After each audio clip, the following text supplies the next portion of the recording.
Dementes Conectadas. 3 personalidades distintas desmitifican la salud mental. Carla Vilet, Rodrigo Herbert y Basti Santoyo se quedan contigo hoy en Dementes Conectadas.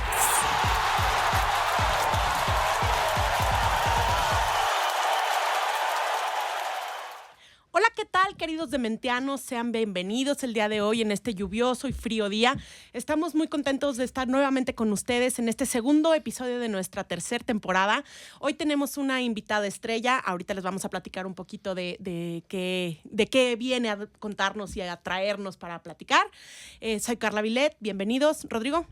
Hola, un gusto como siempre estar con ustedes en esta tercera temporada que ya está arrancando fuerte. Hola, Basti.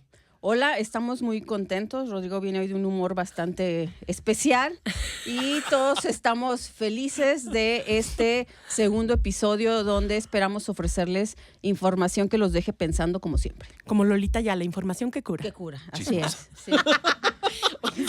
¿Ves cómo viene Rodrigo? Sí. Bueno, vámonos a nuestra nueva sección Conectando Contigo, en donde vamos a leer una pregunta o un comentario del público. Y, Rodrigo, cuéntanos. Sí, el comentario de hoy nos lo escriben en una de nuestras redes y dice lo siguiente. Hablen de las neurodivergentes como Dalila Polanco en La Casa de los Famosos. Híjole, un tema que no queremos tocar. Tema que no queremos contestar. Número 2, creo, bueno, ya me voy a ir yo como hilo de media. Por favor. En tobogán, mande. Ya lo he dicho en muchos de los episodios. No se hacen diagnósticos por televisión. No se hacen diagnósticos en redes. No se hacen diagnósticos en TikTok. O sea, no se puede diagnosticar a alguien a menos que esté en un proceso terapéutico o psiquiátrico. Número 1. Número 2, La Casa de los Famosos. A ver, yo no soy de las personas que considera que el que ve un programa o el que no lo ve es mejor o peor que los demás. Definitivamente no. Todos somos libres de decidir qué es lo que vemos, qué es lo que consumimos. Lo que sí no estoy de acuerdo es el exceso de hate que hay en redes por ese tipo de programas. Que unos se sienten mejores que otros, pero todos son iguales. O sea, pueden o suelen soltar el odio hacia personas que están haciendo un personaje allá adentro en un reality show que lo que menos tiene es ser realidad, ¿no? O sea, lo que menos tiene es ser reality. O sea, la gente va con sus scripts de qué es lo que tienen que hacer y cómo tienen que ir en ese tipo de programas y los que se enganchan es el público. Sí, yo la verdad nunca he visto La Casa de los Famosos, no es un tipo de programas que a mí me guste ver, pero creo que hablar de la neurodivergencia va a ser un tema al que le vamos a dedicar todo un capítulo y un episodio, porque efectivamente, no sé ni quién sea esta señora que comentan, pero efectivamente creo que es importante poder entender qué es la neurodivergencia, poder entender todo el espectro, hablar de autismo, hablar de TDA, bueno, TDA ya lo hablamos, pero como todo el espectro, ¿no? Neurodivergente. Entonces, no hay que hacer diagnósticos. Gracias, Rodrigo, porque es real. No hagan diagnósticos a través de este tipo de programas, porque no son objetivos, no son científicos, no son reales, ¿no? Que en el caso específico de esta persona que nos comentan, ella a sí misma se nombra como neurodivergente y ella en el programa decía que tenía una cuestión de TDA y trastorno obsesivo compulsivo. Ella lo manifestaba de esa manera. Lo que yo creo que hay que decir también es que ese programa tiene como base psicológica el morbo. Entonces, todo lo que tú puedas ver ahí y te choque, vas a sentir esta necesidad de tirar hate. Eso ahora lo hemos dicho en otros programas, es muy fácil porque estás atrás de un teléfono, estás en el anonimato y así es fácil decir cualquier cosa. Pero ya más adelante, como tú lo mencionas, Carla, hablaremos de todo lo que tiene que ver con la neurodivergencia para que tengamos información real y no por medio de un programa. Muy bien, y bueno, con esto nos vamos al episodio de hoy. Cárceles en México. Salud mental tras las rejas. ¿Qué pasa con la mente cuando la libertad desaparece? En este episodio de Dementes Conectadas, exploramos la salud mental dentro del sistema penitenciario. Un mundo donde el encierro, la soledad y la violencia conviven con la necesidad de reconstruirse. A través de una entrevista íntima con Araceli, una persona que vivió privada de su libertad durante 6 años, escuchamos su historia en primera persona. El impacto psicológico del encierro, la lucha por mantener la cordura y la posibilidad o imposibilidad de sanar desde dentro.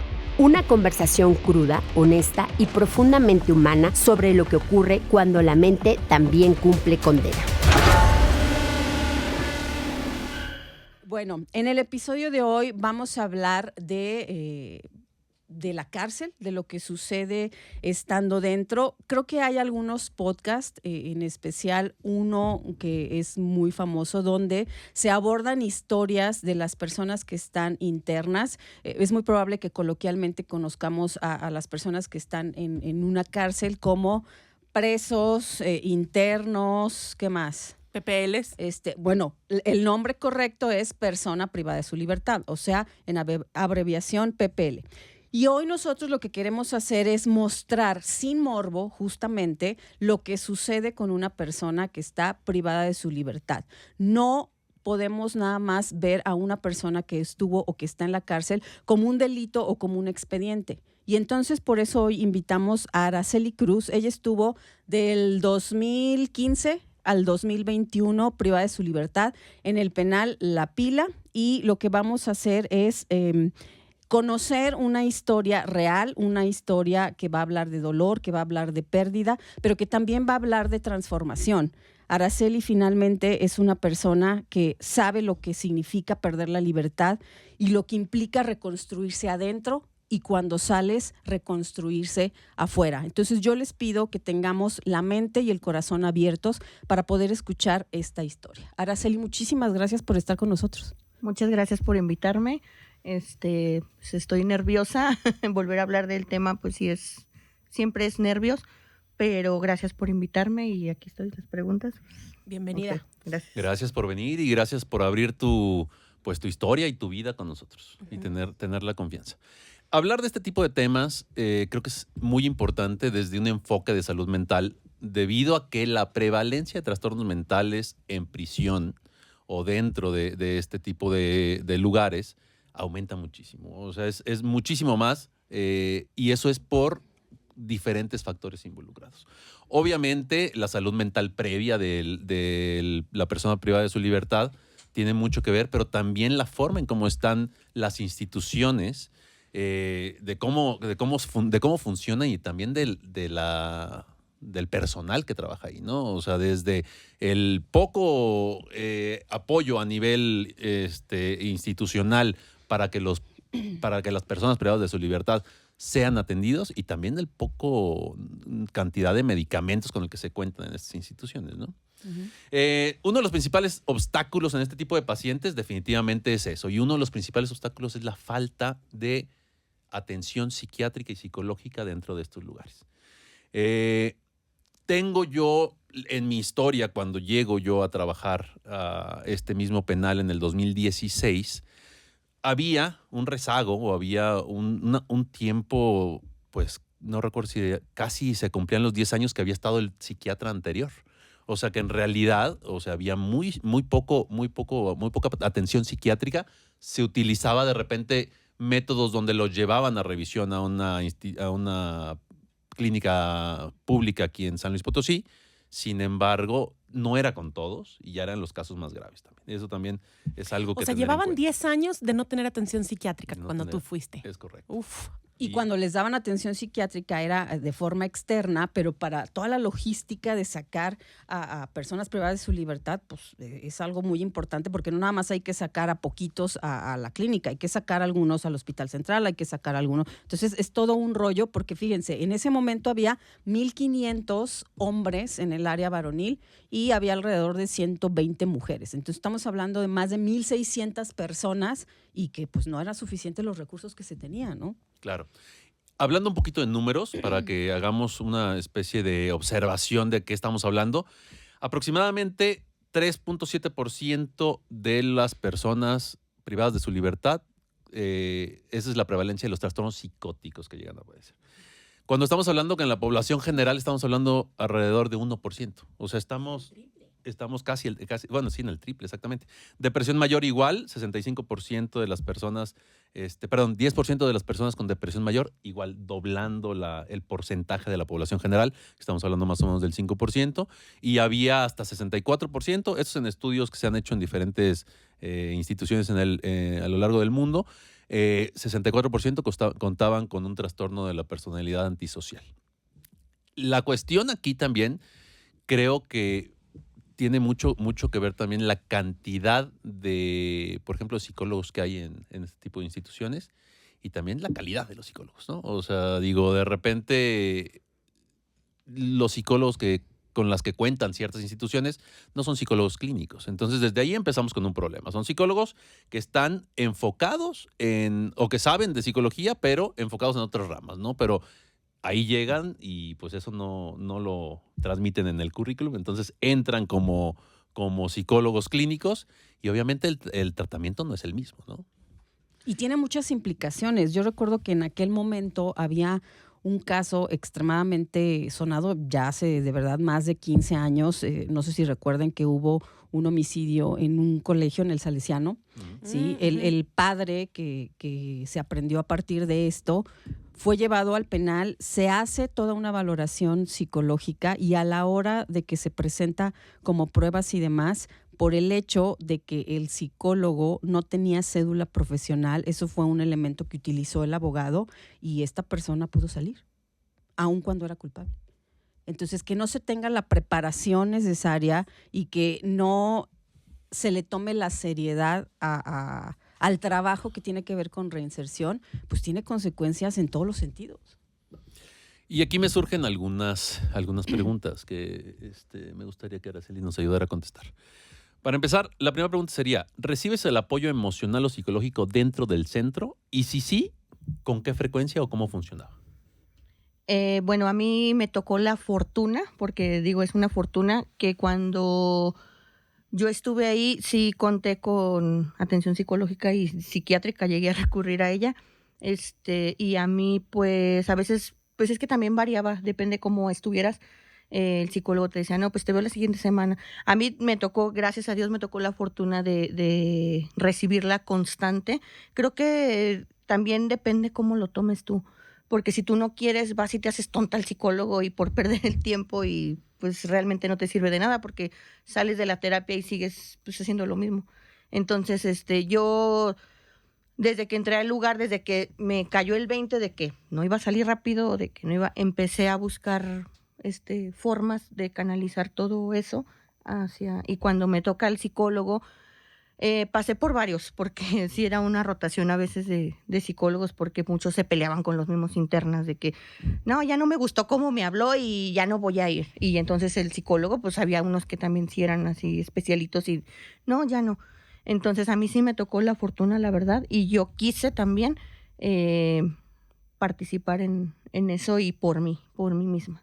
Que ahí cabe mencionar que había psicólogos, creo que había 6 o 7 en el área varonil, entendiendo que eran para 1,500 personas. Pero muy por debajo de lo que se necesita. Exacto. Y ellos iban, si se requería alguna atención, iban a la sección femenil. Porque algo muy importante es entender que de todos los centros que hay en el país, actualmente solo 18 son femeniles. Generalmente solo hay una sección femenil en los penales, ¿sí? Entonces se le toma muchísima mayor relevancia e importancia a todo lo que tenga que ver con el área varonil. Entonces ellos iban a atender a las personas, a las mujeres, hasta que ya en el 2016, ¿tú entraste en el 2016? Creo que yo también. Entro yo y me integro como única psicóloga del área femenil, ¿no? Y por ejemplo, ahí, Araceli, ¿qué tan difícil era obtener una cita médica o psicológica cuando se requería? O sea, ¿con qué prontitud podías obtenerla? Me refiero a, ¿existía alguna especie de crisis? ¿Solicitabas la consulta? A lo mejor no lo necesitaste tú en ese aspecto, pero compañeras con las que hayas convivido, ¿qué crees que se haya como dilatado mucho la atención o cómo consideras que estaba esa parte? Pues normalmente al principio del día, pues era el pase de lista y ponían una listita en donde tú te anotabas, quiero ir con el doctor, quiero ir con el psicólogo, el psiquiatra, o sea, al servicio que tú quisieras ir. A veces eran muchas las que se anotaban en el doctor y no todas alcanzábamos atención médica. A veces eran muchas las que necesitábamos atención psicológica y la mayor parte recibíamos la atención. Pero no era difícil porque, bueno, el primer año yo no lo necesité porque yo creo como que fue el primer año en el que anduve así de que qué voy a hacer, cómo voy a hacer. Después fue cuando entra Basti, entra ella y yo desde el principio, desde la primera vez que me llamó porque te hacen un estudio psicológico de cómo estás y todo, se entrevistan contigo. Y desde la primera vez que yo fui, me dio mucha confianza. Entonces yo iba, creo, cada semana, a veces hasta 2 veces por semana, pero por la Pero misma. tú elegías cuándo ir.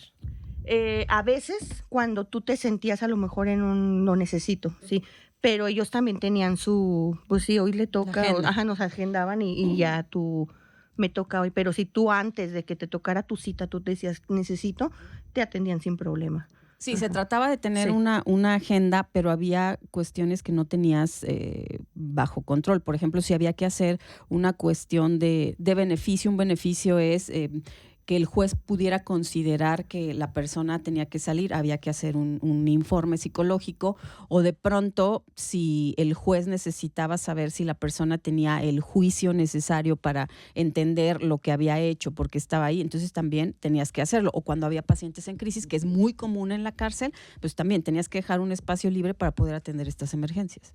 Que se vuelve complejo, ¿no? O sea, siendo un derecho humano básico, el acceso a la salud, el tener como que esperar turnos, bueno, que entiendo, por ejemplo, que en la cuestión pública pues suele pasar, ¿no? En el IMSS, en el ISSSTE, son instituciones que también pues necesitas tomar un turno para esperar la atención, pero de repente se volvía medio complejo el hecho de, por ejemplo, un psiquiatra para toda la población. Sí, está muy por debajo de la necesidad. Que sí era complejo. Yo me acuerdo cuando Rodrigo estaba, los miércoles eran los días que tenía dispuestos para ir a atender a la población femenil. Entonces, tratando de ofrecer una mejor atención y viendo casos específicos, lo que hacíamos era si había 10, probablemente no iba a alcanzar a atender a 10 en ese momento, veíamos las que requerían muchísima más atención y que había una urgencia en ese momento, ese día, lo platicábamos y entonces atendía, y las otras se quedaban hasta el próximo miércoles. O sea, de verdad no había forma de que esto fuera continuo, por lo menos en la atención psiquiátrica, ¿te acuerdas? Claro, sí, por supuesto. En las prisiones en México se han identificado a nivel nacional más de 4.500 personas con diagnósticos de trastornos mentales. Estamos hablando de prisiones estatales y federales. Pero afortunadamente, digo, creo que es un paso que se ha dado. Existen ya centros especializados para atender a PPLs con padecimientos mentales. Uno está en Morelos, que es el Ceferepsi, y otro el Cebarepsi, que está en Santa Marta, Catitla, adentro de esta cárcel. Donde está mi Mataviejitas, por cierto. Donde casi siempre pacientes inimputables son los que están ahí. Ahorita hablaremos un poquito de inimputabilidad y recordando en esta prisión donde estuvimos, en esta cárcel, había un lugar de personas inimputables que definitivamente, híjole, daba tristeza, ¿no? Híjole, sí, yo no sé si les he contado esa experiencia, pero para que ustedes se den cuenta, en estas 1,600 personas, entre hombres y mujeres, había diferentes áreas. Había un área que es COC, que se llama Centro de Observación y clasificación, donde los primeros 30 días estaban ahí las personas que llegaban, esto en los hombres, ¿sí? Que llegaban para que el criminólogo, que había uno, nada más, hiciera la clasificación de acuerdo a la peligrosidad y al delito. Entonces estaban ahí, ese era un área, después había diferentes dormitorios y después estaba geriátrico, porque hay personas privadas de su libertad que ya rebasan los 60 años y necesitan otro tipo de cuidados y no pueden convivir con población. Estaba máxima seguridad o seguridad individual, donde era un área también separada de población porque eran personas que habían sido funcionarios públicos o habían tenido un trabajo que tuviera que ver con seguridad. Habían sido policías o cosas así y no podían convivir con toda la población. Estaba la clínica, que era donde si había alguna cuestión médica, no necesariamente internamiento, pues ahí podían estar las personas. Y estaba el área de inimputables. El día que yo fui creo que porque Rodrigo estaba de vacaciones y no sé qué se tenía que hacer en ese momento, de verdad no pude comer todo ese día. ¿Pero por qué? ¿Qué pasaba? Si en general las condiciones en una prisión son complicadas en cuestión de higiene, en inimputables no había nadie, justo por esta cuestión mental, que tuviera esta conciencia de tener el lugar limpio, el lugar digno. Y de verdad, todas las estancias, se le llama estancias a las celdas, a lo que aquí afuera conocemos como celdas. Podías encontrar a alguien tirado arriba de que hizo sus propias necesidades. Ahí sí había celdas donde estaban en hacinamiento, o sea, había más de 2 personas por estancia. Todos estaban en su mundo. O sea, imagínate personas con esquizofrenia completamente, ¿sí? Que no tenían conciencia ni de dónde estaban y no había ninguna actividad dirigida, no había nadie. O sea, de verdad el lugar era bastante sucio. A mí me tocó llegar y ver ratas. ¿Sí? Ay, Dios. Entonces, de verdad, todo ese día ya no comí, ¿no? Entonces, ir a Inimputables era una cosa bastante complicada.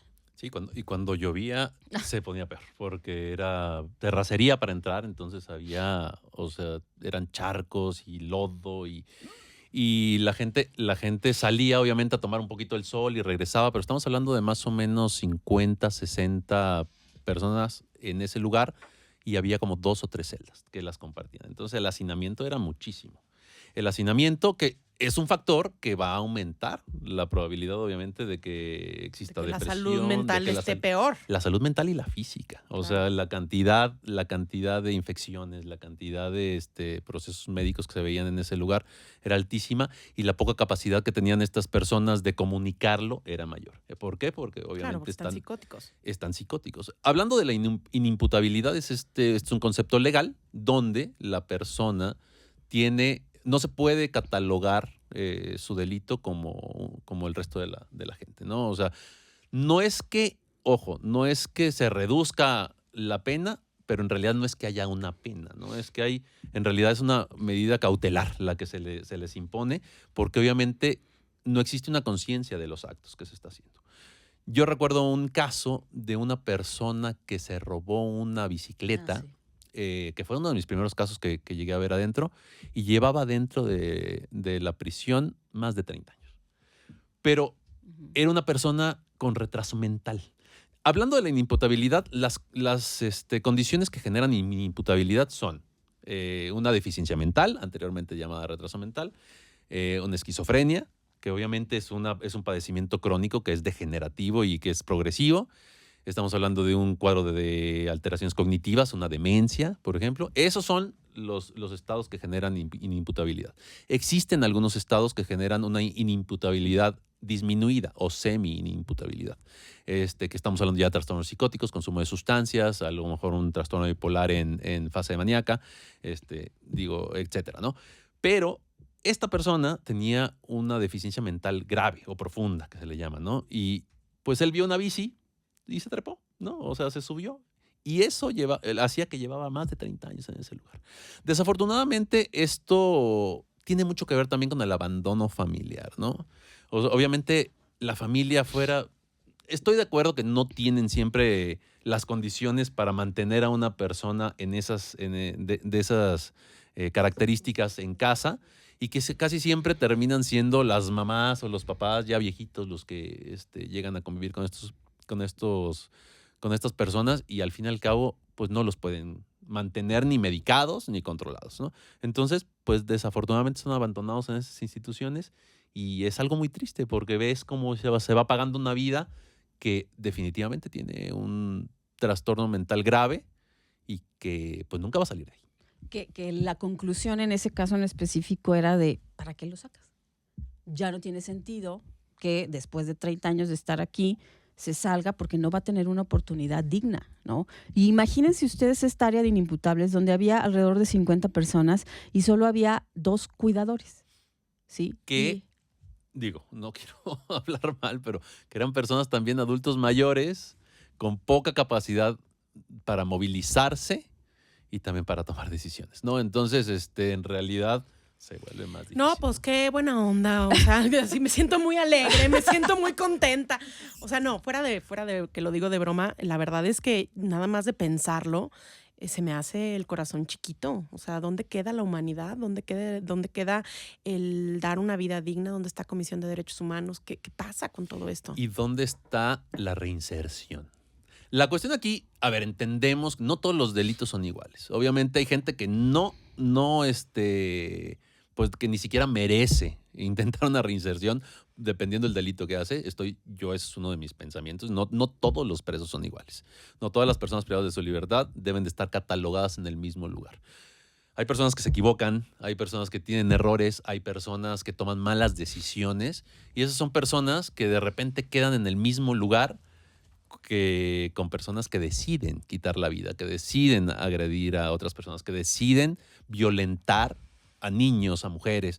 Y definitivamente no son iguales, ¿no? O sea, yo estoy de acuerdo que no existe la reinserción para este tipo de personas y lo mejor que podría pasar es que en realidad no existieran, pero para el otro grupo sí. Y desafortunadamente no existen la capacidad ni institucional ni gubernamental para llevar una buena reinserción. Yo creo que te estás refiriendo a los que tienen un trastorno psicopático, ¿no? O sea, que los que son de plano psicópatas que de verdad dañan y hacen todos los delitos con la intención de hacerlo, con planeación, con no sé, abuso sexual, no porque me equivoqué, no porque... Claro, sí, por supuesto. Y entonces escucho lo que dices, es que esas personas con este trastorno probablemente estarían mejor ahí adentro, así como for good. Exacto. ¿Y sabes cuál es el problema? Que conviven todos. Entonces, los pacientes con trastornos mentales graves conviven con los pacientes que no tienen ningún trastorno, con los pacientes que tienen trastornos mentales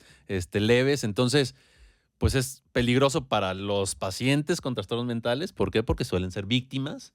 Y también a veces es peligroso para la gente, pues que tampoco tiene como este tacto para tratar con todas las personas, entonces a veces son agredidos también y se vuelve un problema, ¿no? Que físicamente, o sea, los espacios, por ejemplo, en la femenil, primero fui psicóloga 6 meses, creo, o 1 año, y luego me integró como rectora. Entonces era muy complicado en la femenil, donde teníamos luego ya, lo más que llegábamos a tener eran 128 mujeres, pero de ahí reducimos a tener 90.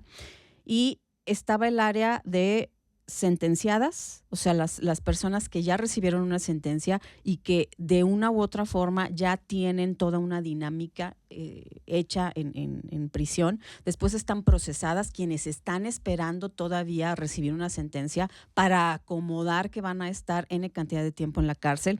Después estaba el CATI, que es donde están las mamás en compañía de sus hijos o mamás que personas que están gestando y que entonces las tenemos que tener separadas. Y estaba la clínica. En la clínica, porque no tenía otro espacio, ahí se determinaba que las personas con alguna cuestión mental, sobre todo con esquizofrenia, ahí estuvieran. O sea, generalmente yo tenía ahí a 3 personas psicóticas.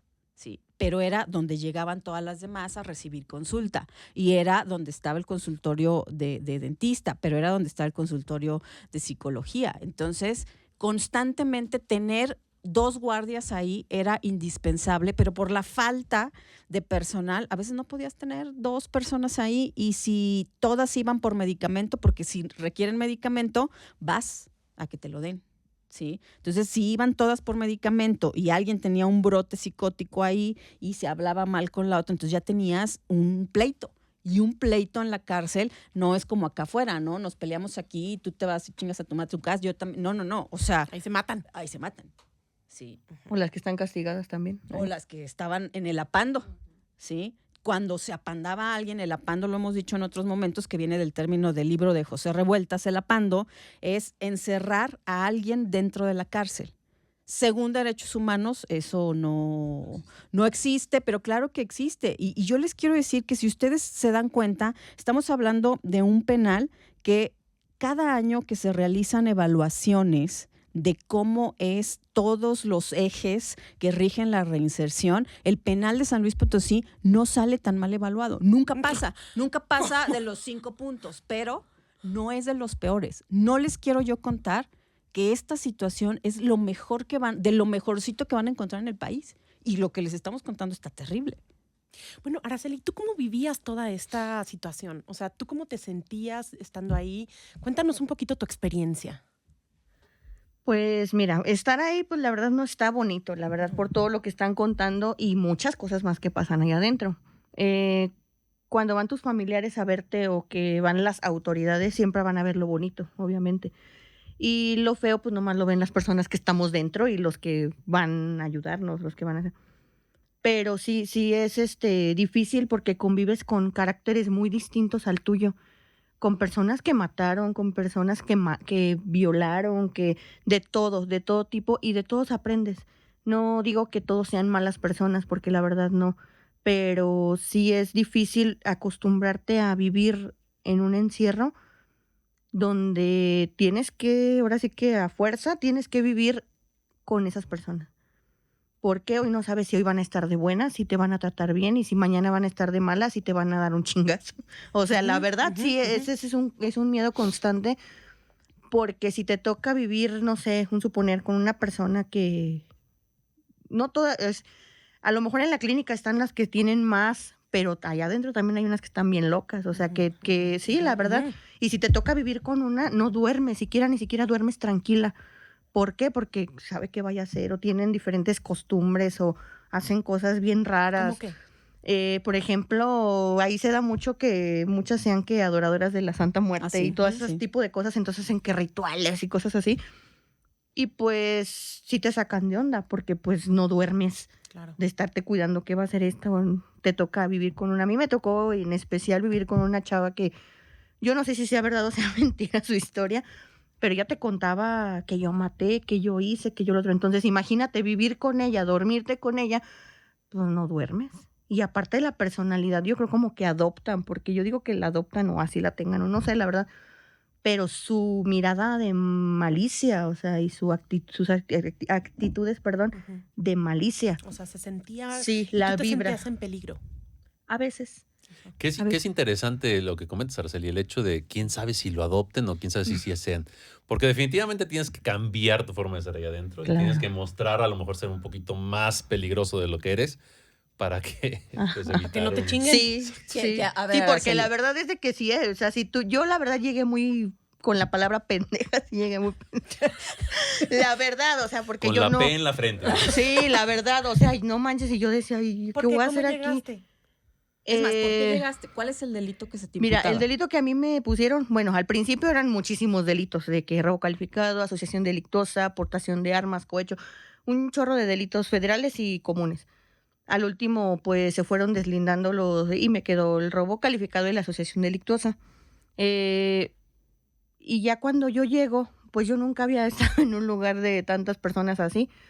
Entonces ya cuando yo veo, empiezo a ver, pues sí te sacas de onda porque dices, ¿qué voy a hacer aquí? Y yo lloraba y lloraba y lloraba. ¿Qué pensabas de la cárcel antes de llegar a la cárcel? Porque creo que es algo que todos vemos como una realidad extremadamente lejana y ya cuando estás ahí o trabajando o viviendo, te das cuenta que cualquiera puede estar ahí. ¿Qué Sí. pensabas tú de la cárcel antes de Pues llegar? antes yo pensaba, pues es lo peor, lo peorcito, porque pues ahí están todos los que matan. O sea, desde que estás chico, la verdad te empiezan a estar, estuvo en la cárcel o está en la cárcel o esto. Pero ya cuando llegas tú ahí te das cuenta que no nada más hay personas que matan. O sea, yo veía señoras ya grandes, o sea, viejitas, no manches, y yo decía, no mames, o sea, y llegas tú y empiezas a conocer a todas. Muchas te van a contar cosas bonitas, muchas te van a contar lo que, ay, no, que yo hice esto. Pero fíjate que no todas las personas que están ahí por delitos, a lo mejor que, pues por ejemplo, estaba una viejita que por delito de homicidio, tú la veías y decías, ella, o sea, no marches. Y vas conociendo, pero sí, ya cuando estás ahí ya te das cuenta que, o sea, había hasta licenciadas, había hasta maestros, había, o sea, de todo, o sea, Era un caso clásico, por ejemplo, en el área femenil, estas señoras ya de adultas mayores que eran ingresadas al centro por delitos contra la salud. Estamos hablando de, a lo mejor, portación, tráfico de sustancias ilícitas. Pero lo que pasaba es que ellas iban en una camioneta donde se encontraban de repente algunas drogas, ya sea de algún familiar o de algún vecino o alguien que les dio un aventón de un lado a otro, y cuando las agarran a todos y los meten. Entonces, mientras empieza el proceso legal a esclarecerse, pues ya pasó un año. Entonces estuviste ya un año esperando tu juicio. Sin deberla ni temerla. Sin deberla ni temerla, exactamente. Y eso en el área femenil era clasiquísimo, ¿no? Sí, y personas también ya de la tercera edad, por ejemplo, no me acuerdo cómo se llamaba la señora, pero ella había estado en prisión porque venían persiguiendo a sus hijos, que incluso tengo un cuento de eso, venían persiguiendo a sus hijos en una comunidad de Santa María. Ella tenía una tiendita, agarra su pistola, lanza una bala al aire y mata a uno de los güeyes que venían persiguiendo a sus hijos. Entonces, por homicidio culposo, ¿sí? Llevaba 5 años en la cárcel y ya no pudo ver a su esposo, o sea, no tenía una defensa, no tenían dinero para abogado, el esposo empezó a deteriorar al grado de que murió y lo tuvieron que llevar. Hay un lugar en la cárcel que se llama aduana, que es donde entran todos los proveedores, y tuvieron que llevar el cuerpo para que se despidiera de esa manera. Ay, Dios mío. A las 2 semanas salió. Y bueno, es algo que mucha gente comparte. Creo que en la cárcel nada más cae la gente pobre, los políticos, o sea, la cuestión es perseguidos políticos o la gente pendeja. Desafortunadamente. Ya, señora, ahora. Gracias. Gracias. Desafortunadamente es que no todos estamos desafortunadamente no todos estamos medidos con la misma vara, ¿no? Y eso es la cuestión de por qué nuestras leyes están tan mal, ¿no? O sea, que en realidad pues hay gente que tiene para pagar un amparo, lo pagas y te evitas todo el proceso de llevarlo ahí adentro y lo puedes llevar afuera, ¿no? O sea, a pesar de ser culpable o no, ¿no? Una de las cosas de Araceli y por qué la invitamos es porque es una mujer que yo conocí ahí y ella era jefa de línea en Tractolam, una empresa que estaba en ese momento operando, y el dinero que ella ganaba iba para afuera. Ella mantenía a sus hijos desde prisión. O sea, este estigma que tenemos de que la gente que está en prisión, todos son buenos para nada y no hacen absolutamente algo de provecho, es una mentira. Araceli se aprueba. ¿Quieres platicarnos al respecto? Uh-huh. Sí, yo desde que empecé a ingresar ahí, desde el primer día, pues sí, los primeros me la pasé llorando, ¿verdad? Porque pues sí, o sea, no sabes qué hacer. Pero supe que había una lista porque te tenías que enlistar para que te dieran trabajo, para que te consideraran. En ese momento estaba la Superior, me parece que era una empresa que trabajábamos de noche, y estaba Tractolam y estaba pues el taller de costura. Pero para ingresar a esas fábricas tenías que enlistarte y tenías que portarte bien para que te tocara trabajar. O sea, no era que todas quisieran trabajar. Y los primeros días ya conocía muchachas que cosían y todo, y me iba al taller de costura y les ayudaba y todo eso. Después me toca pues la buena suerte de que me hablen para empezar a trabajar en la costura, en la panadería, y empecé a trabajar ahí, pero como al mes me hablan para Tractolam. Entonces, no, pues era lo mejor que tenías ahí porque pues trabajabas y todo, y ya no era como que al 100% dependieras de tu familia, porque pues sí, como dice Rodrigo, pues sí llegan los pobres y sí, es verdad, no todas nuestras familias tienen dinero para solventar, y en muchos casos los mismos abogados de ahí se aprovechan de la necesidad que tienes de un amparo, de un esto, y en mi papá padeció eso.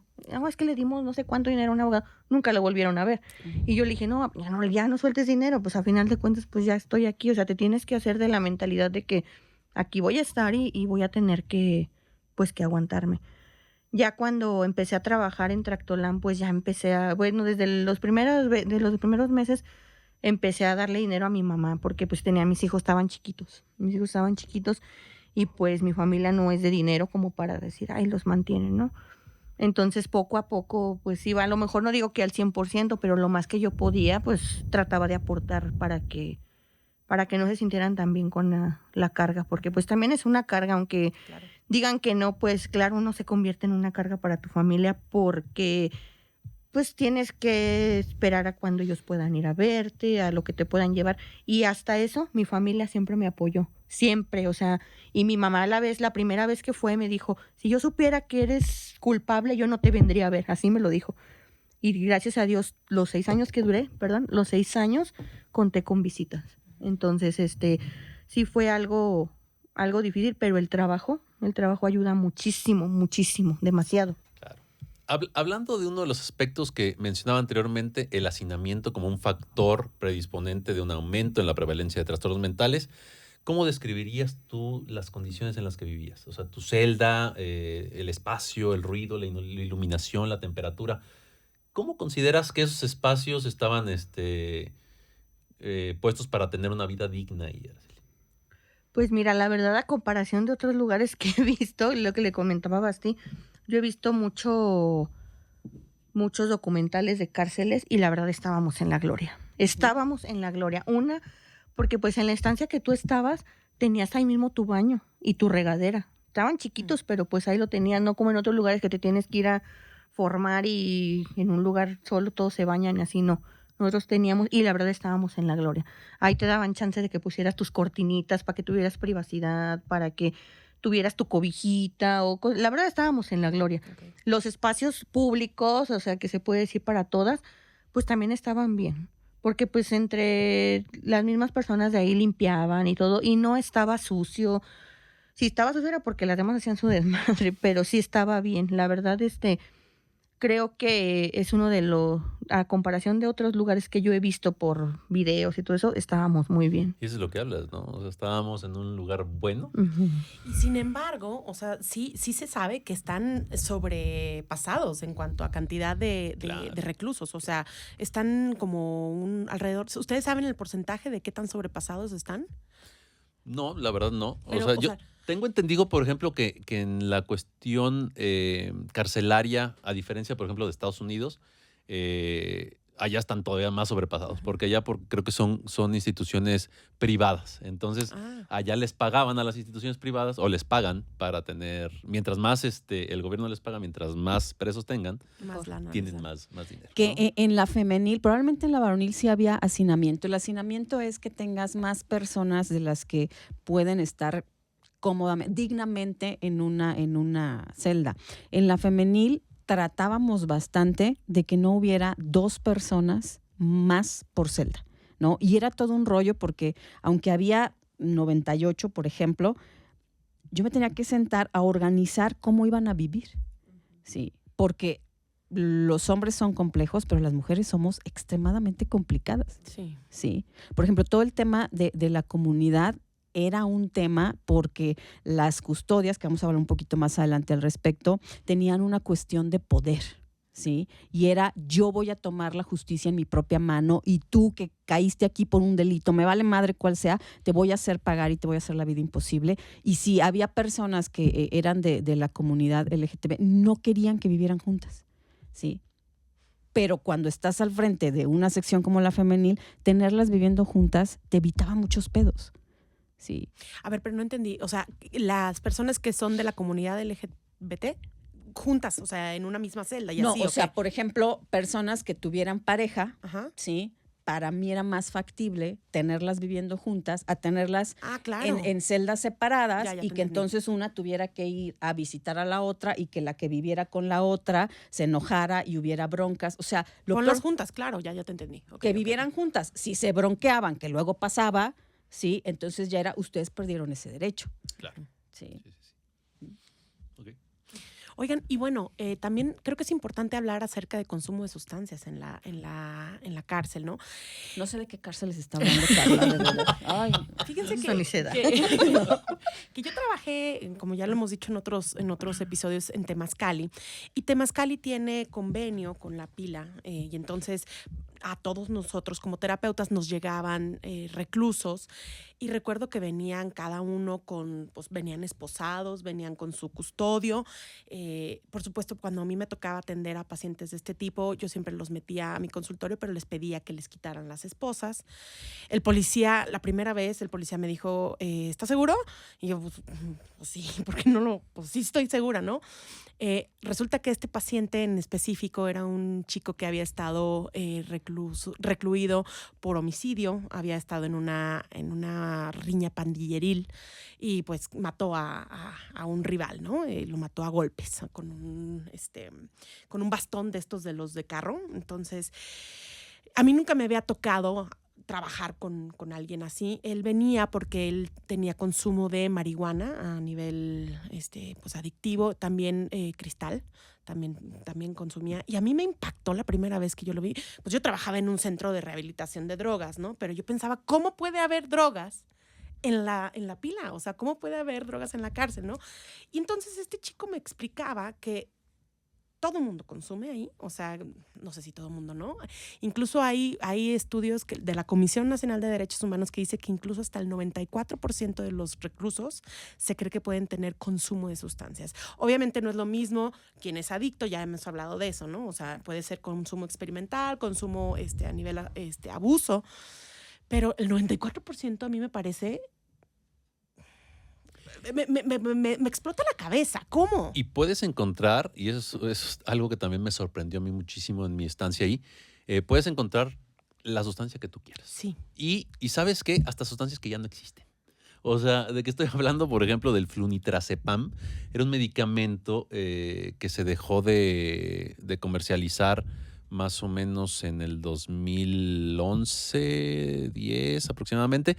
Es el llamado Rohypnol, que era esta droga de la violación, que le llamaban. Sí. Y ahí yo en el 2018, la gente todavía me decía, es que tengo Rohypnol, y yo digo, pues ¿de dónde? Ya no existe. ¿De dónde? Si yo como estudiante de psiquiatría me tocó utilizarlo un año y después ya no existía ese medicamento en el país, y ahí lo podías encontrar. Qué impresión. Bueno, y entonces mi versión o sea, del consumo cambió completamente gracias a cómo estuve ahí en Temazcali. Pero ahora haciendo esta investigación me llama la atención también muchísimo que, bueno, tú dices hasta las que no existen, ¿no? Pero cocaína, cristal, anfetaminas, sobre todo metanfetaminas, cannabis, por supuesto, alcohol, todo se consigue. ¿Qué pasa con nuestras autoridades? ¿Cómo lo viviste tú? Pues es que mira, la verdad es de que como ahí hay mucha visita de mujeres hacia los hombres, que es los que se casan o los que tienen parejas, muchos ya nada más se juntan o se casan para poder pasar de la femenil a la varonil. Y ahí es donde empieza pues el tráfico de drogas. De afuera hacia adentro, la misma familia, porque ya a mí me tocó ver mujeres donde yo estaba que utilizaban a sus propios hijos, a sus mamás, para poder ingresar la droga.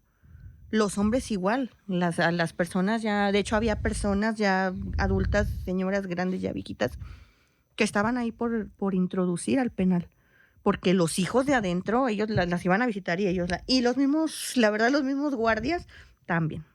Entonces sí es como sí, que... hay una mafia muy, muy importante, ¿no? Sí. Pero fíjate, es más difícil conseguir alcohol o pisto Ajá. que conseguir crico. Sí. Sí, porque, o sea... Pero parece risible. O sea, ¿qué pasa con nosotros como sistema? ¿Qué pasa con nosotros como sociedad? Pero es que es muy complicado. Por ejemplo, era de nuestro conocimiento que las chicas que iban a la varonil a visitar a sus parejas, sobre todo cuando iban a visita íntima, regresaban y ellas eran las que traían la droga. Pero te lo prometo que cuando se hacían cateos, porque se hacían revisiones de pronto sorpresa de las estancias, no se encontraba nada. Uh-huh. Una vez se perdió un cuchillo de la cocina y no sabes cómo ese día estuvimos locos. Buscan en todos, o sea, hasta abajo de los dientes y las caries de la gente. ¿Se encontró o no se encontró? No. Nunca se encontró. Entonces, aunque lo sepas, no tienes luego forma de ver dónde, de ver cómo, pero después, por otra parte, aunque tú no seas parte de esto y no lo consientas, hubo una vez que las internas, la mayoría de internas se quedaron sin trabajo porque Tractolam se va y demás, y no había dinero, por lo tanto no había droga. Tú no sabes cómo era el ambiente en ese mes. Es de las cosas más complejas que yo he vivido. ¿Cómo era, Araceli? No, pues era, la verdad, pues las que trabajábamos, ahí donde trabajábamos había adictas y no adictas, había de todo. Entonces, obviamente, se acaba el dinero y todas, por ejemplo, las que trabajábamos y que estábamos ahí, había quienes se drogaban y pues con eso compraban a las que iban y venían de allá. Empezó el estrés, la desesperación, síndrome de a abstinencia. robarse las cosas, a pedirle a su familia más cosas para venderlas adentro para las que sí tenían, no, o sea, se empezó a descontrolar todo. Muy, muy feo al grado de que sí intentaban suicidarse, o sea, empezó el caos muy feo, muy, muy feo, por la falta de droga. Oye, y dime una cosa, Araceli, ¿tú veías que a estas personas que consumen sustancias se les daba un tratamiento exclusivo para este tipo de problema? Es que, ¿sabes? Algunas personas ni siquiera sabían que te consumías drogas, o sea, porque unas eran muy así, y las que lo consumían y eran muy vistas, preferían no ir al psiquiatra, preferían ir al psicólogo porque me van a cagar y me van a decir, porque van a empezar a chingar. y preferían mejor no ir. O sea, y les mandaban a hablar y no iban. Estaban hable y hable y no iban. ¿Por qué? Porque querían evitarse ese tipo de cosas. Quienes sí querían o quienes sí decían, no, la neta la estoy regando o así, ellas solas se acercaban, y les daban el tratamiento y todo, pero luego caían en lo mismo porque se daban cuenta que había medicamentos psiquiátricos que podían vender. Sí, luego era un tráfico los medicamentos. A mí la verdad me tocó comprar medicamento. No, ¿sabes? Porque cuando me quedo sin trabajo, yo me empieza también a dar pues, la desesperación que voy a hacer, todo eso, bien gacho. Entonces yo sabía que creo que les daban una pastillita chiquitita, ¿cómo se llama? Quetiapina. Quetiapina, esa. Quetiapina, Me tomaba un cuartito de esa y me quedaba bien dormida y empecé, pero después dije, pues fue cuando ya fui, dije. Oye, ya fuera de broma, ¿en cuánto te la vendían? 10 pesos. Cada pastilla. Cada pastilla. Y me duraba 4 días porque me tomaba un cuartitito chiquito y me dormía bien chido. Más barato que la farmacia.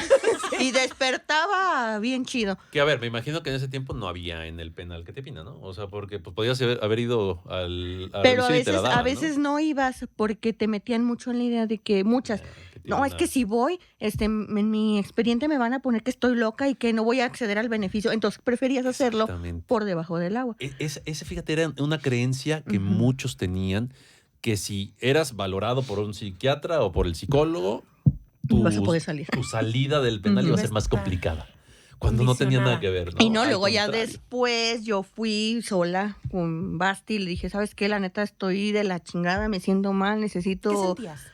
Pues es que la desesperación, la verdad, porque yo siempre trabajé y el saber que mis hijos para este entonces ya estaban en una casa hogar, y pues era de, necesito salir, necesito dinero, necesito esto, y ahí me empieza a dar para abajo, o sea, fue algo muy, pues sí, muy feo, porque ya no sabías de dónde agarrar, me puse a lavar ropa ajena, me puse a limpiar, a las guardias, pues le limpias esa y me pagas, ¿no? Sí, o así.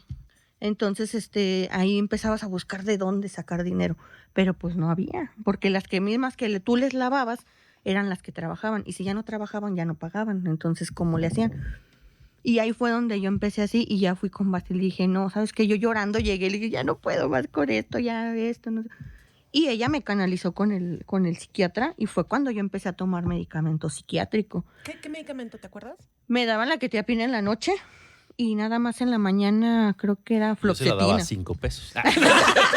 Él me la daba gratis, ya no pagaba. Ya no pagaba. No, y de hecho, después me empezó a dar migraña, me dio el topiramato para la migraña y me aventé un año. Con topiramato y quetiapina. Y la fluoxetina me parece que era. Y con eso. Pero yo ya me la tomaba como me la recetaban y después poco a poco ya le dije yo, no sabe que ya no la quiero, ya me siento mejor, ya no quiero el medicamento, y poco a poco me la fue retirando hasta el día que ya no tomé. Hasta el día en que ya yo misma, pero sí fue con ayuda, porque la verdad ahí te haces un chorro de chocho, sí. Claro. No, Sí, para andar bien chido, al medicamento. para andar bien chido y que no sé qué, y no, yo mejor dije, no, mejor voy, y él que mismo me ayude y todo. Y sí, poco a poco fue disminuyendo. O sea, me aventé en ese mismo año fue el medicamento y en ese mismo año me lo empezó a reducir. Como que nada más era un rato en lo que yo me estabilizaba, porque ya sí, la verdad no tener trabajo sí es de las cosas más complicadas que vives ahí. Y fue cuando yo requerí, dije, no, pues ya, chingue su madre el beneficio, ya que me vaya cuando me tenga que ir y se acabó, pero yo quiero estar bien porque... Luego vino también lo de la pandemia y fue que no tenías visitas. Tus hijos, dejé de ver a mis hijos un chorro de tiempo. Solo eran llamadas y tenías que formarte para alcanzar 5 minutos. Y si alcanzabas, y si no, pues ya. Y si los teléfonos no servían, pues no hablabas con tu familia. Entonces sí fue como que un momento en el que se estuvo así muy, muy feo. Pero pues muchas, fíjate, aún así, te digo, le pedían a sus familias cosas y las revendían. Leche, ropa, de todo. Y con eso, como podían, conseguían la droga. Eso de las películas de vender los cigarros, sí es cierto. Sí, que además otro elemento aquí importante es que nunca va a ser lo mismo ser hombre y estar en prisión y ser mujer y estar en prisión. es muchísimo más castigado y estigmatizado el hecho de que tú, como mujer, en este lugar santificado que tienen a las mujeres y a las mamás, si tú llegas a prisión eres lo peor. Y la gente abandona a las mujeres que llegan a la cárcel, no así a los hombres. Los martes y domingos eran día de visita, no, jueves y domingos eran día de visita en la varonil y estaba lleno. No podías ni tú ni como trabajador entrar fácilmente. O sea, Hasta en la pandemia. ¿sí? Sí. Y era una situación que preguntaba yo, ¿por qué en la pandemia hay tanta gente aquí, ¿no? Cuando había, obviamente, los casos en la pandemia ahí, una temporada muy complicada porque, para empezar, el 80% de los trabajadores se fueron porque son sindicalizados, entonces ellos se fueron a sus casas. Sí, de por sí no hay trabajadores. No, de por sí no iban, se incapacitaban un mes, trabajaban 10 días y luego así. Quedamos únicamente los que estábamos por contrato, que éramos muy poquitos para toda la población. Los casos en la pandemia aumentaron muchísimo, murió mucha gente ahí adentro. La gente no quería ir a revisión cuando tenía síntomas de COVID porque ellos creían que si llegaban a la clínica nosotros lo íbamos a sacar al hospital y en el hospital morían. Y así pasaba. Pero entonces pensaban que en realidad, ya ven esas creencias que había en ese tiempo, que pues los mataban afuera, ¿no? Porque en realidad... pero en realidad lo estaba matando el COVID. Entonces, muchos pasaban su COVID en su celda, en su estancia. Y eso muchas veces les causaba la vida, ¿no? Les costaba la vida. Pero en el momento de las visitas estaba lleno. Estaba lleno y yo preguntaba, pues es que debemos de reducir, o comentaba, debemos de reducir el número de gente que está entrando porque estamos trayendo la enfermedad y la estamos llevando también, ¿no? A otros lugares. Y me decían, es que no puedes prohibir sí, por una cuestión de derechos humanos no puedes. Pero, por ejemplo, martes y sábado, que eran las visitas en el área femenil, muy poca gente. Muy poca gente. Pero es que ahí era también porque, bueno, ya lo que yo supe en ese tiempo, en la varonil, los hombres se ponían locos y hacían sus motines. Y nosotras no, a nosotros sí nos reducieron las visitas y el tiempo. Ya llegó tu visita, tienes 1 hora. Nada más. Y nada más el martes o el sábado. Los 2 días no. Eso es a lo que yo iba. No puedes reducir o quitar la visita porque se arma un motín aquí. Y eso cuesta muchas más vidas, ¿no? Entonces, de por sí ya ves que hacíamos motines. Sí, también. Lo entendí. Bueno, y nada más hablando como de programas de rehabilitación, si tú te metes a la página de gobierno, si tú te metes, te dicen que claro que hay programas de rehabilitación. ¿Tú consideras en lo que tú viviste y lo que tú veías que había programas de rehabilitación que funcionaran o era más bien como de nombre? Nada más es por decirlo. La verdad es de que aún estando, bueno, cuando estás tú allá adentro, tienes cursos, tienes esto, las mismas instituciones que van, no, que vamos a hacer esto. Y sí, te ayudan mucho, sí, cuando estás adentro. De que te dan cursos de esto, te dan cursos del otro. Y a lo mejor también depende cómo lo tomes. Pero ya cuando sales, es diferente. Es diferente porque no todas las personas reciben el apoyo de las instituciones que iban allá adentro. O sea, a mí me tocó la verdad. Y, por ejemplo, allá adentro la rehabilitación ni siquiera se puede dar. Porque es un lugar en donde siempre va a estar constante y no se puede. No se puede. Ahí es de que tengas y digas, yo no quiero esto, y no lo haces. Pero pues Hablando del imagínate. consumo de sustancias. Ajá. Que como tal no hay un programa establecido para evitar eso. Sí hay, por ejemplo, yo llegué como a 4 juntas de Alcohólicos Anónimos dentro del penal, pero quien iba era gente que tenía 15 años, 20 años tú también ibas, pues no te vieras, Eli, ¿eh? No, yo sí fui. O sea, o gente muy consciente, pero no es lo más. Sí. O muchos iban por el cafecito, porque los que iban de afuera hacia adentro, Claro. los de Alcohólicos Anónimos, llevaban que el cafecito, que las galletas, y muchas se van afuera echándose su churrito y entraban a la junta. Sí, entraban a la junta y tomando bien su café. pachecas. Sí, la verdad. Yo todo el tiempo que estuve, yo va a haber una plática de esto, yo iba. Va a haber hasta con las hermanas, ahí voy, a la iglesia, a todo. ¿Sustancias allá adentro? No. Ni Las afuera ni hermanas son adentro. las cristianas, las personas Sí. cristianas. Entonces, pero sí estuve muy cerca de las personas Que que lo hacían. y quieras que no indirectamente, yo creo que sí te afecta porque pues estás en un lugar donde están varias fumando y todo y tú ya después te sientes así como que no. Claro. Sí, Claro. una vez probé la marihuana, ya cuando nos quedamos sin trabajo, pues nos juntábamos en los lavaderos que a lavar y que no sé qué. Y era que sabe qué, y ya pues dije, yo ni siquiera sé fumar. Entonces le di como que una así, no manches, me quedé dormida todo el día. Y de ahí dije, ay no, guácala, o sea, sabe bien fea y no me gusta, pero estabas a veces ya en tu celda dormida, encerrada, y te llegaba el olor, porque todas fumaban. Claro. O porque que suele estabas pasar, así, ¿no? sí. O sea, que ahí a lo mejor no consumías afuera y ahí llegas y aprendes Sí, a ajá. consumir o aprendes otras cosas que es lo que se cree de las cárceles aquí en México, ¿no? Que son las escuelas para Para el crimen. para salir peor. Pero también depende cómo lo tomes, Claro. porque también hay muchas cosas buenas que puedes aprender, pero ya depende quién lo quiera aprender. A mí la verdad me sirvió mucho, leí mucho, yo creo que toda mi vida ahí leí, me iba a los cursos, que iban que las maestras del Zumba y pues también allí iba, que el gimnasio, que o sea, todo lo que te mantuviera entretenido, yo siempre iba. Y muchas se fastidiaban porque, ay, ¿esto qué? Ay, ¿eso qué?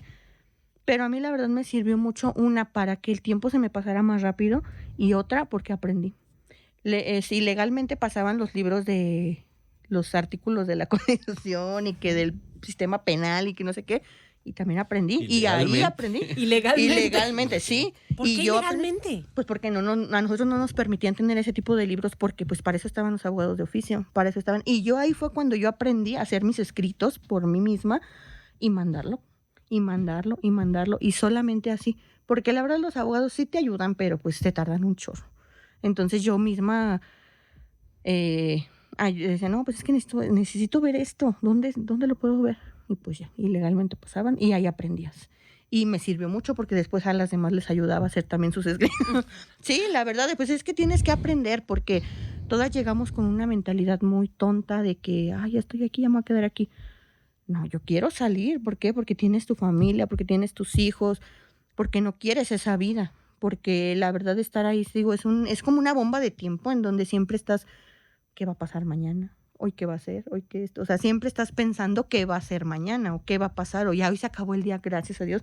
Pero en la madrugada llegaban y te abrían las puertas para un cateo. En la madrugada llegaban y traslados y que te vas a ir a no sé dónde. Entonces siempre estabas con la incertidumbre de qué va a pasar. No, la verdad no vivías tranquila porque siempre había algo diferente. O sea, la salud mental adentro del penal está pa'l perro. Sí, es una cosa muy complicada y obviamente a ustedes les pasa con mayor impacto, pero yo me acuerdo que las 2 primeras semanas que entré a trabajar ahí, no sé si lo he platicado, yo sentía que me asfixiaba, ya como por ahí aunque yo iba a salir a las 3, ¿sí? Yo tenía la sensación de verdad de asfixia y era muy característico. Todas las cárceles tienen un diseño panóptico. ¿Qué es esto? Que hay torres donde tú estás pudiendo ser observada todo el tiempo. Entonces, esta onda de verdad voltear y decir, ¿quién chingas me está viendo? O sea, sí te genera un algo y el saber que, como dice Araceli, no hay certeza de nada, porque todos los días son diferentes.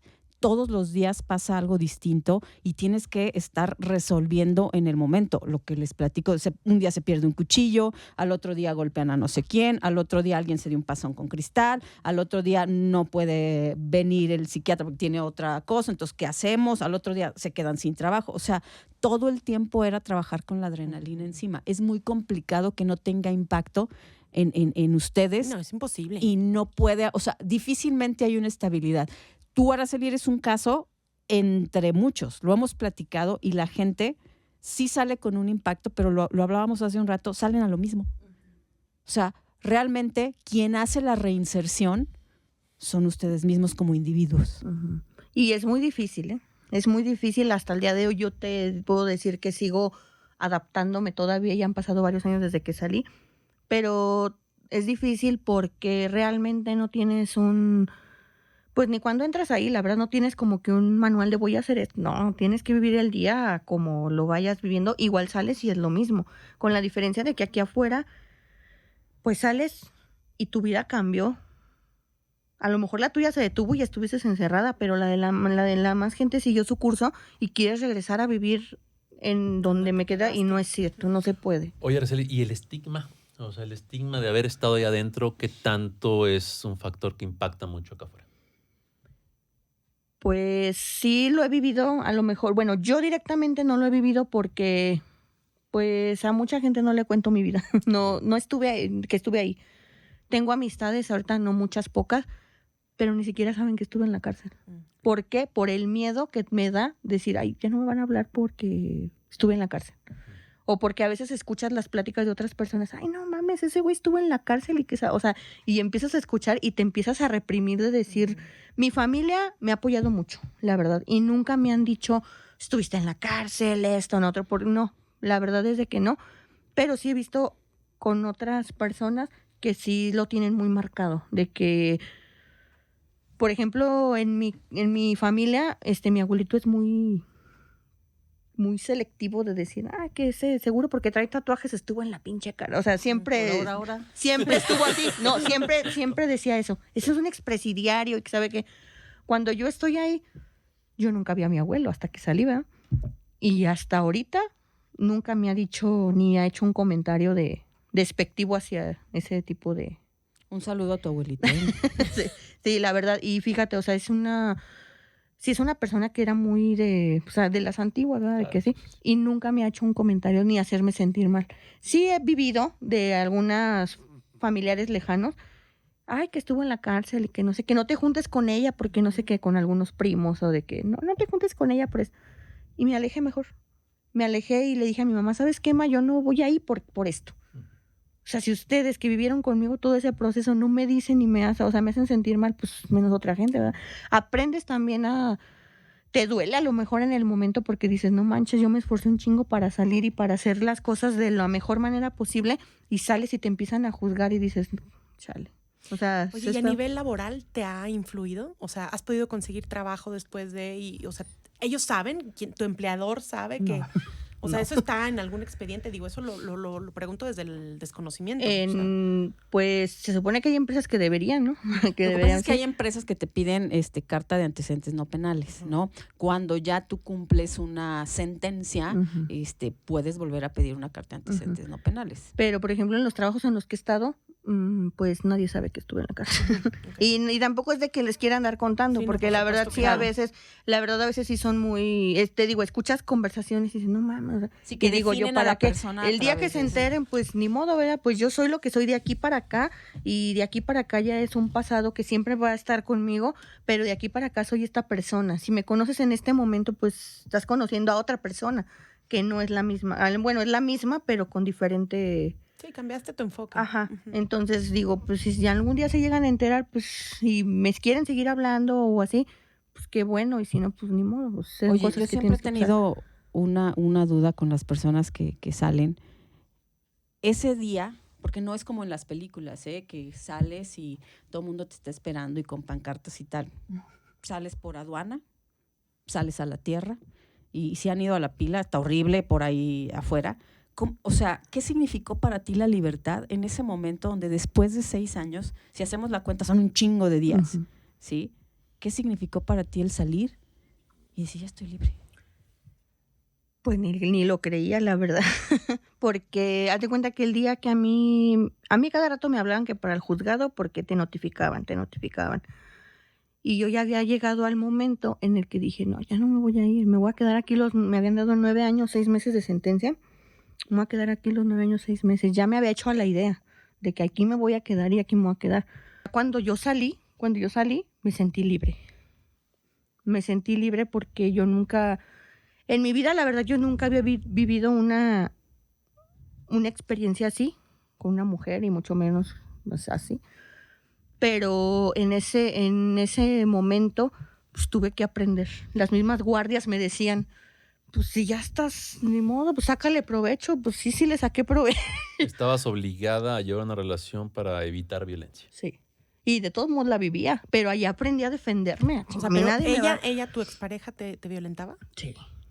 Sí, y yo iba porque me obligaba a ir con Basti a decirles que yo quiero vivir con ella, porque a huevo tenía que estar con ella, porque tenía que estar ahí. Y muchos pensaban que, ay, no, está bien feliz con ella y todo, o sea, sí. Y creo que esa fue una de las cosas más fuertes que yo viví ahí, porque hasta salir fue cuando yo me sentí libre de eso. O sea, no solo estabas libre de la cárcel, sino también estabas libre de esa relación violenta. Sí, y más porque, pues sí, te digo, o sea, mi familia también se sacó de onda la primera vez que supieron, ¿no? Pero pues a ellos no les podía contar nada porque pues era bien poquito el tiempo que estabas con tu familia. Y contarles tus problemas o algo, pues no, nunca. Yo siempre salía bien feliz y arreglada y pintada y todo para que vieran que estaba bien y que ellos se fueran tranquilos de que yo estaba bien. Y no estabas bien. Y no estaba bien, porque pues... Estabas adentro de varias cárceles. Sí. Ahí adentro. Sí, la verdad. Y ya cuando salí yo ya respiré. Y ahora, bueno, hace poco tiempo yo le pude contar todo eso a mi mamá, porque pues mi mamá siempre ha sido mi confidente en todo. Bueno o malo que haya hecho en la vida, ella siempre me ha apoyado. Y ya le conté, ma, es que te quiero platicar algo. No, pues ¿qué pasó eso? ¿Y por qué no me dijiste? Pues ¿cómo te decía, ma? Pues ahorita ya estoy acá afuera, ya como te contaba ahí. Y ya ahorita, pues sí, pues ya no, me volvió a buscar después de que salió, porque salió y me volvió a buscar, pero no, yo ya aquí ya digo, pues ahora aquí sí tengo a dónde irme, ahí no tenía a dónde irme, porque a donde me fuera me iba a encontrar y a donde me fuera me iba a ir a traer, entonces pues ahí ya decía, no, aquí sí tengo a dónde irme y aquí sí así, entonces sí, me liberé de muchas cosas. Hemos estado hablando de todas las cosas muy complicadas que se viven dentro de una cárcel, pero lo platicábamos también hace rato.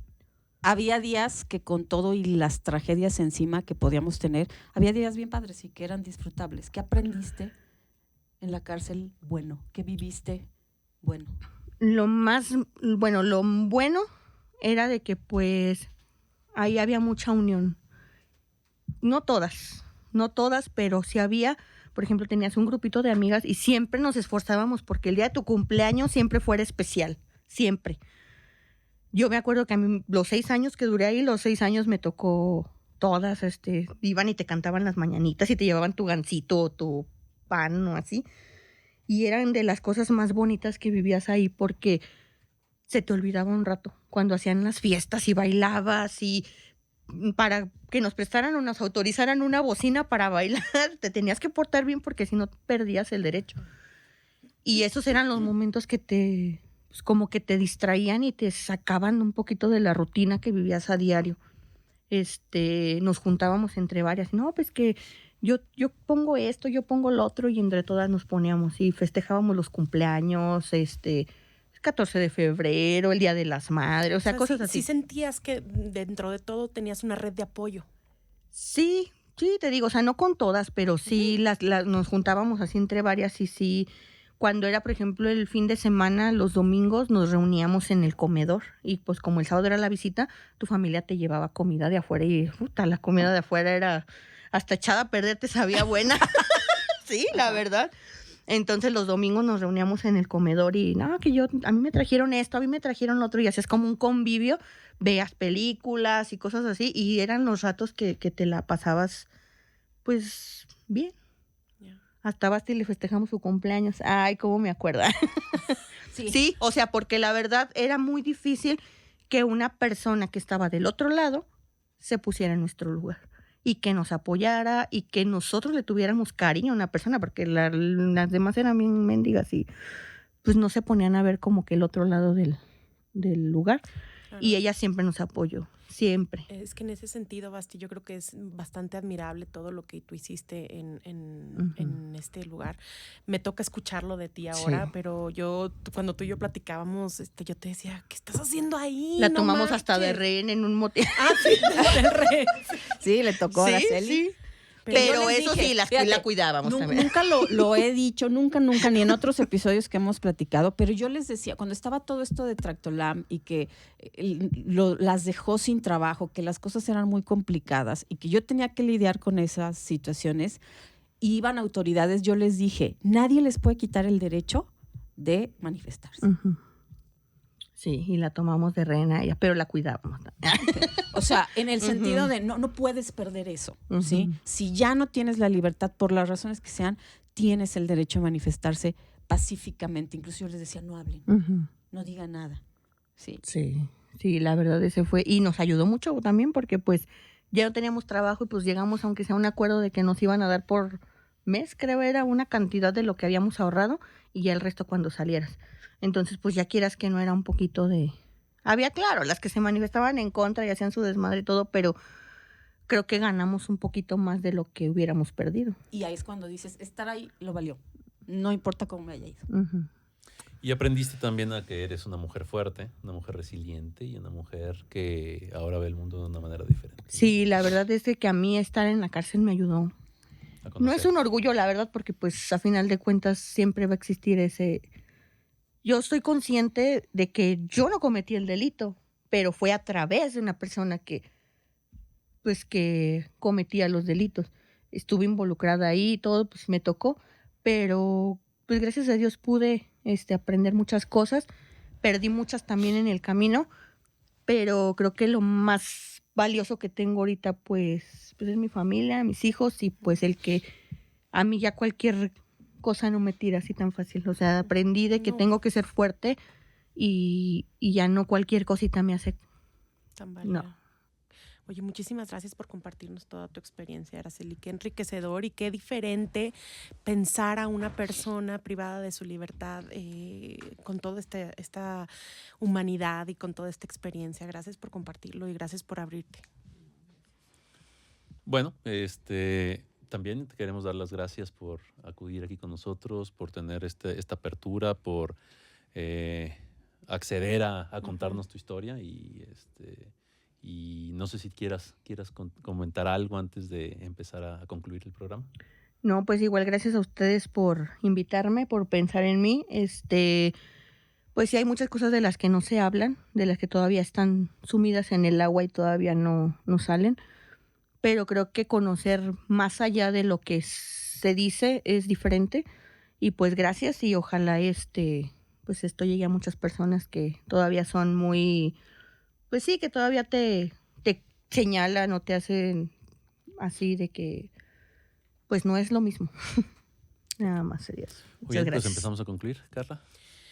Híjole, pues la parte de la salud mental, siempre lo hemos dicho, importa, ¿no? Y en estos espacios en donde estas instituciones de gobierno lo están pasando por alto, o no sé si pasando por alto, pero señores, autoridades, es un llamado para que pongan una visión mucho más enfocada en esto. La salud mental importa y, o sea, no hay salud sin salud mental. Muchas gracias, Araceli. Recuerden que la salud mental en prisión no es un lujo, es una necesidad y es un derecho básico también. Entonces, si queremos prisiones que en realidad rehabiliten, que reinserten y que no solo contengan, necesitamos a personal capacitado, necesitamos también contar con los de los medios también para poder tratarlos, para poder rehabilitarlos y poder reinsertarlos a la sociedad y que no únicamente sea un momento de contención para que después salgan y continúen haciendo lo mismo, ¿no? Yo quiero decir que escuchar tu historia sí nos recuerda que nadie es solo lo que hizo o solo lo que nos pasó. Todos tenemos heridas, decisiones difíciles y caminos que a veces se rompen, pero también, y tú lo has demostrado, tenemos la capacidad de sanar, de empezar de nuevo y de escribir una versión distinta de nosotros mismos. Gracias por confiar, por compartir y por mostrarnos que incluso después de la oscuridad, la libertad más grande es la que se construye desde el alma. Gracias. Muchas gracias. Gracias a todos por escucharnos y vernos en este segundo episodio de la tercera temporada. Recuerden, síganos en TikTok, Facebook, Instagram, en YouTube, Spotify, Amazon Music, Apple Music. Coppel, Electra, todo. Y Jordi, vamos por ti. Sí, merchandise. Tenemos, ¿cómo se llaman? Estas tacitas nuevas, ¿eh? Adiós. Los queremos, gracias. Bye.